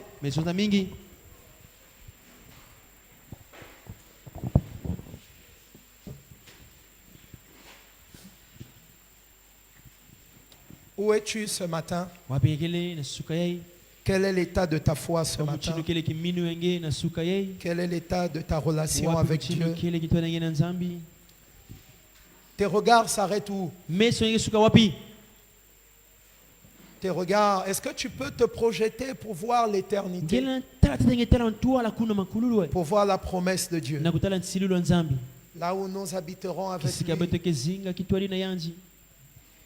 Dans la justice. Dans la perfection. En attendant, il veut que nous le craignions. En attendant, Il veut que nous lui obéissions. Je veux que, avec sincérité, que tu parles à Dieu. S'il faut que tu te repentes, repens-toi ce matin. Dis à Dieu, je veux changer. Je veux changer. Pourquoi devrais-je rater cette grande promesse? Pourquoi devrais-je rater ce grand héritage? Seigneur, tu m'as parlé ce matin. Fais-moi grâce. Fais-moi grâce. C'est ici l'occasion de changer. C'est ici l'occasion d'être sincère. C'est ici l'occasion de s'humilier devant Dieu. Oh frère, qu'est-ce que cette parole suscite dans ton cœur? Qu'est-ce que cette parole produit dans ton cœur? Nous n'avons pas ici-bas de cité permanente, mais nous attendons celle qui est à venir. Que chacun prie selon l'œuvre de la parole dans son cœur. Au nom de Jésus.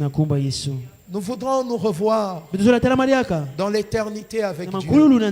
Après notre passage ici-bas, nous voulons nous retrouver dans la gloire et dans la joie en Jésus-Christ, dans le royaume de Dieu.